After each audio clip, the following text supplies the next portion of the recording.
What is going on, traders? Welcome back to the Traveling Trader. Happy Friday to you. So today I wanted to talk about the DraftKings IPO, whether you should buy Gilead stock still, the options plays we have, and why options remains the most lucrative type of investment or trade really in the market, and how it's consistently the one trade that you can potentially make 100% on every time you enter that trade. And then I'll go over a few of the stocks that we're holding long term for what happens post pandemic. So let us get right into it. But before we get into it, please hit that thumbs up if you get anything out of this video. Get active in the comment section. Let me know what options or what stocks you guys are playing. And if you want access to the trading ideas, our trading community, or would like to learn how to trade stocks and options one-on-one with me, that link is in the description. Let us get right into it. All right, here is the DraftKings chart. Obviously, DraftKings IPO today.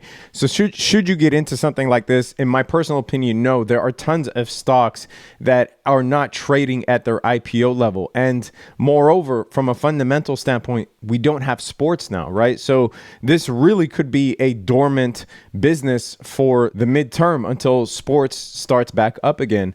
But there are more reasons for not that I typically don't enter IPOs, because I'm a technical trader for the most part. And I do like to see established support and resistance zones before entering. But you have, IPOs like Uber, like Lyft, even Beyond Meat, now Beyond Meat is trading above its IPO price.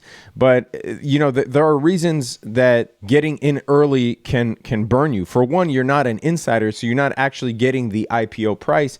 You're getting the price that first props up on the market. Another thing that a lot of people don't know is that insiders, people who actually have shares from the inside before it hit the market, they are legally obligated to have their shares locked up for 180 days, right? So if you take a look at something like Beyond Meat, you'll see Beyond Meat, it IPO'd right around here at $45, and it's been rising ever since. But the 180-day period came around October, and look what happened after that period. You start to see these sell-offs because the folks that got in even before the market IPO price, right, they're dumping their shares here for profit. So it IPO'd at 45. Insiders actually got it for a lot less than that. And after 180 days, they can dump their shares on the market for 3x, 4x profits. And then you start to see these tank, especially with newer companies that aren't really proven. And speaking of Beyond Meat, I'm looking to short Beyond Meat through options.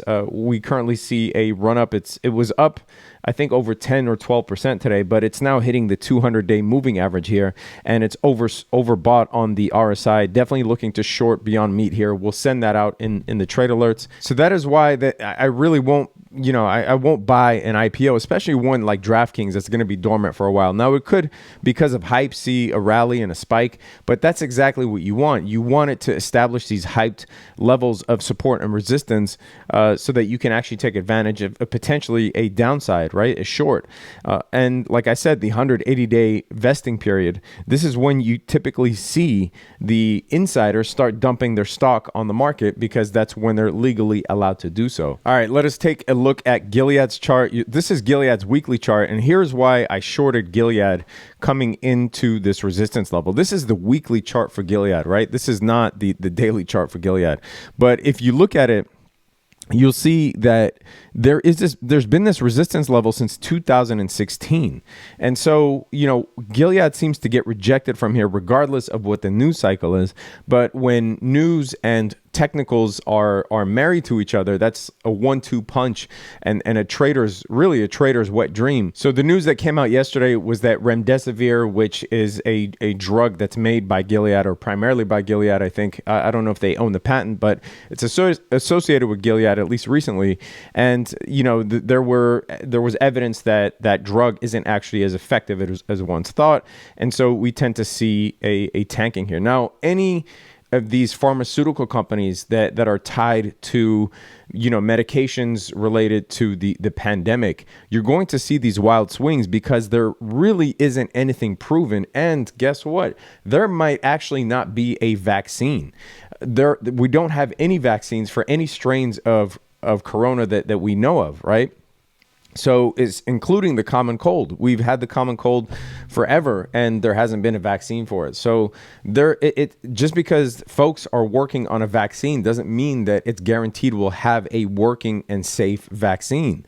So that's why you see companies like Vaxart, like GILD, right?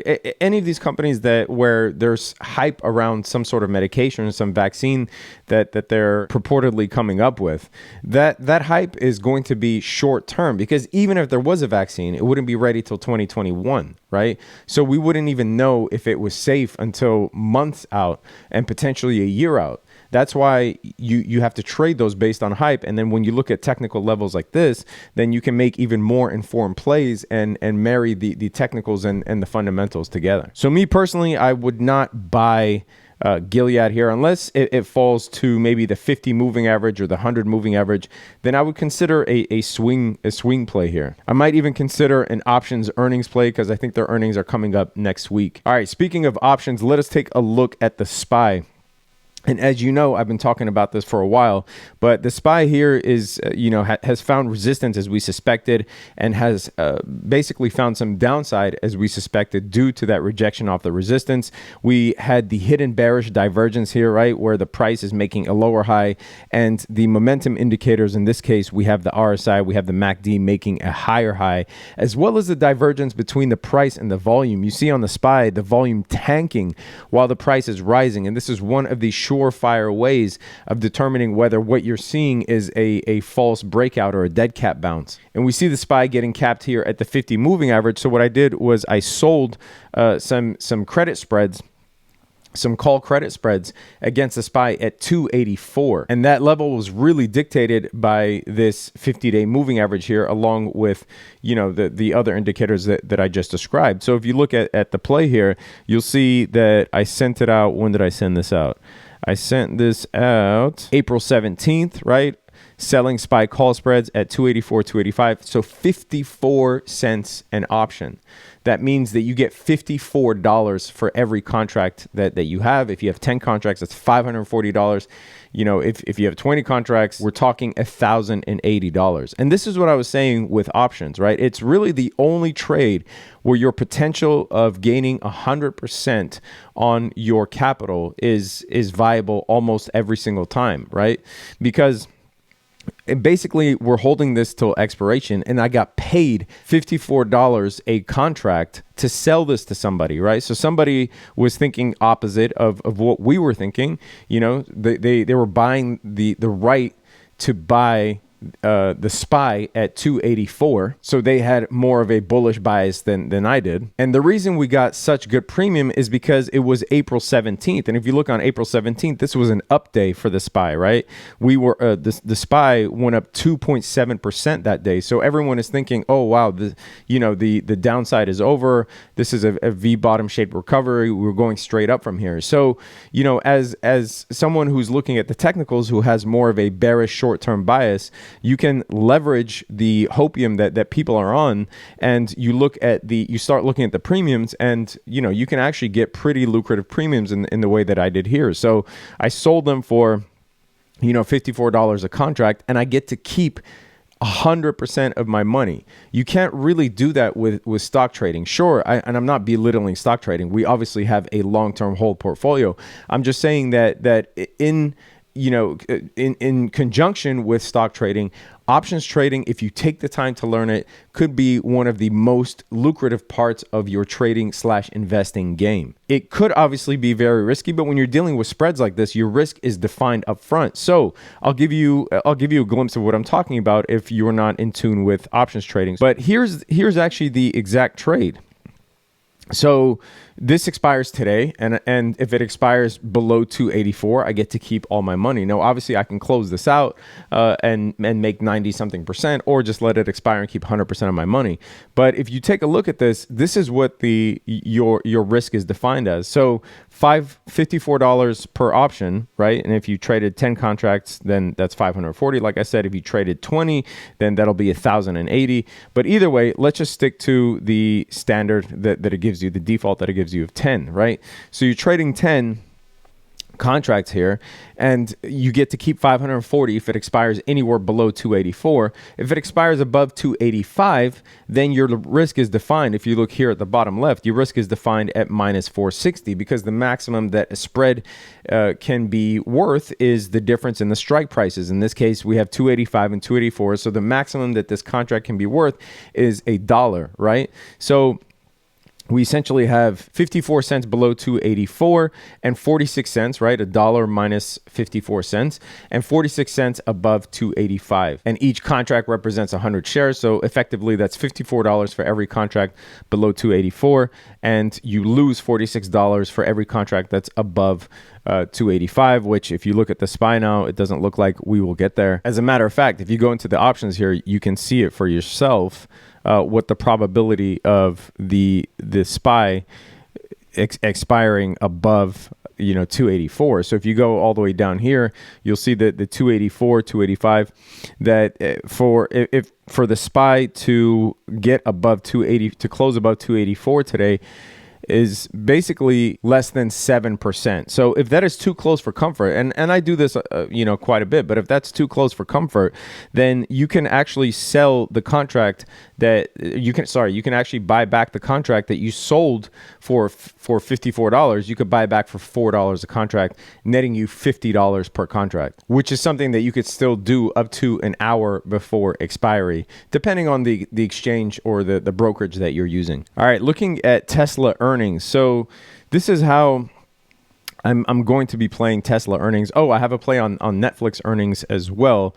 And, if Netflix closes above 420 today, let me actually go back and see what the options trade was, just so you don't think that I'm lying to you. But looking at Netflix, I already closed this, by the way, but some folks in the trading community haven't, and they're just letting it expire today. But I basically sold the 420 415 put spread on Netflix for 223 a contract, right? So if that's 10 contracts, then you get to keep $2,230 if Netflix closes above 420 today. And if you look at Netflix, you'll see that it was cutting it really a little too close for comfort. It did dip a little bit below 420 today, but I did end up selling this a couple of days ago because I saw it teetering, and we were really nearing the verge of 420, and I didn't want to lose out on my gain, so I ended up selling it for 40% profit. However, if Netflix closes above 420, you get to keep that entire $2,230. Again, what I'm saying is options remains the most lucrative way to bank 100% on your trade. All right, looking at Tesla, speaking of Tesla, here is the play that I'm thinking of doing for earnings. So there's something called a strangle in options, right? And this is where you basically are selling a call and a put, and you get this upside down V-shaped formation, right? And so if you're unsure of where Tesla's earnings are going to be, you can essentially make money on either side of this as long as it doesn't go too high.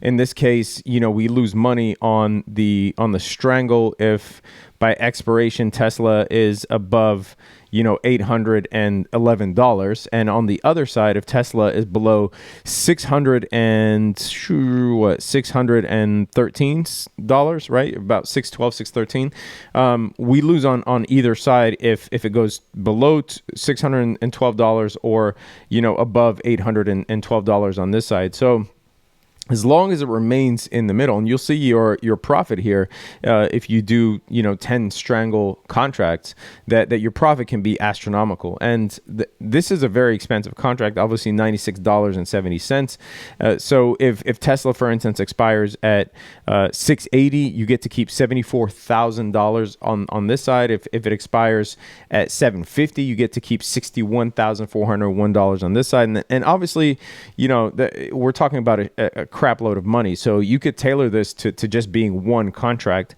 and make sure you're adjusting it according to your risk profile and your budget, right? We don't want to overextend ourselves with options. Again, I don't recommend anyone try any of this if you have no experience with options, right? I know it's easy to get enamored with the money and whatnot. I'm just showing you what could be possible once you start once you take the time necessary to learn options. I paper traded for 3 months before I ever put $1 in an options trade. I see too many people jumping in because they get enamored by the bright lights and the amount of money that they can pocket, and they start doing some weird things. You know, that they'll sell calls when they're supposed to sell puts, they'll buy calls when they're supposed to buy puts, and they really don't understand the dynamics of an options trade. And certainly they wouldn't understand the dynamics of something like a strangle, where you're selling both a call and a put to get this V-shaped formation, this upside down V-shaped formation here. So because I don't really know where Tesla is going in the short term, whether we're going to see, you know, an increase because of earnings or a decrease because of earnings, the reason that what I'm really banking on with Tesla is the levels. Because if you take a look at Netflix, for instance, right? Netflix coming into earnings had this, $60, $70 rally before earnings, right? So already you can make a determination, especially in this type of market, that, you know, or it's an educated guess really, that the rally already occurred before Tesla's earnings. And so we don't really expect big moves here. And it really did not move big, you know, right after earnings. And it's still kind of trading sideways. Hopefully closes over 420 today for those that are still holding this option. But if you take a look at Tesla, you can see sort of the same thing happening on Tesla, right? Almost around the same time that Netflix boomed, you see a boom in Tesla. Here it gained, 13% on April 13th, another 10% on April 14th, and it just started rising gradually, and its earnings are coming up next week on the 29th. And if it's already made a $200 move to get to here, then I don't expect to see another $200 move, which is why you can open a strangle, in my opinion, or I can open a strangle with a pretty wide range. Again, we basically want it to close below 812 and above 612, which is a $200 move, right? A $200 range. So I don't expect Tesla to move that much, and it should close within our range here. Now, playing earnings at all is definitely a risky game because you're not giving yourself really a chance to maneuver in case on earnings, say on April 29th, the unexpected happens and say Tesla tanks to 300. Well, then, you lose big time on this trade. But essentially, you can then try and play the strangle, see what type of premium you can get if you play the strangle on, say, a May 22nd contract, and that way you basically give yourself time to close the trade in case it doesn't work your way. So if we take a look at the strangle, what was the one that we were looking at? Was the strike prices were selling 715 call and selling the 710 call. So if we take a look here, selling the put, selling the 715 call, and then the 710 put, right?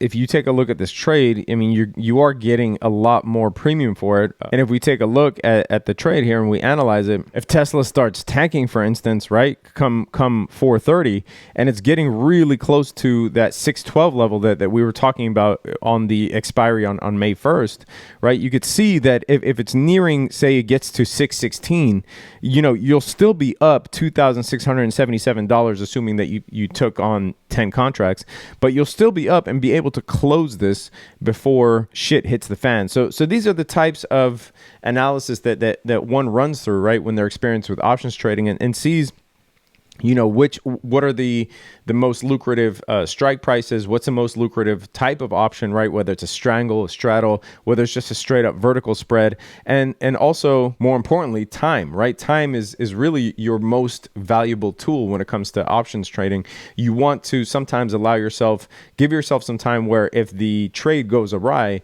you have some time to adjust. All right, and then in terms of my long-term watch list, so remember, I always advocate, buying the dips, buying the crashes, but I always advocate having a long-term portfolio. You don't want, unless you're a super risky trader, you've given yourself enough time to learn how to trade options. You know, unless you know your risk profile and you know all you want to do are short-term risky trades, that's fine. But I always have a side-by-side strategy where I do have a long-term portfolio. I do actually enjoy investing in companies for the long term, especially if I can get them at a discount like Microsoft or Amazon, and then also having a swing trading portion of my portfolio. So I kind of balance my risk in that manner. And obviously everyone's distribution is going to be according to what the risk profile is. But some of my watch list here and some of the stuff that we already bought on the dip. So Home Depot, we're up 37% on. Nike, we're up 41% on. Shopify took 84% profits on that. Tesla, we're up 57%. Microsoft up 26%, reporting earnings next week. Actually, really waiting to see that. See, Netflix 422. This is getting too close for comfort, which is why I closed my position and took profits early. But shout out to those who are still holding on, sweating this one out. Intel, we bought on the dip during after hours yesterday, dipped to about $55. So we bought that for the long term. And then we picked up a few of the airlines. Oh, and I do also have a short on crude oil. This crude oil contract, the current crude oil contract, I do have a short on that at $17.50, and it is currently trading under at $16.93, so currently profitable on this one. Anyway, that is it for this video. Sign up if you want access to the trading ideas, if you want access to our trading group where we send out all of these plays here, all the plays that I'm making, and then obviously you get to discuss with the collective group, and everyone's giving their opinions about strategies, trades, what to get into, how to play options, etc. Sign up if you want access to that. Link is in the description. If you need help trading options, would like one-on-one training with me, I only take a handful of people every month. Signups are limited, but if you want to sign up for May or even June, if I run out of May places, if you want to sign up for June, hit me up. Same link is also in the description, by the way. Hit that thumbs up if you get anything out of this video. Leave a comment if you have any questions on any of the stuff I went over. Also leave a comment and let me know what plays you're making, whether it's options or long-term holds. What companies are you looking at during this market dip or market crash, I should say. Subscribe to the channel, hit that notification bell. Stay safe out there, traders. Peace.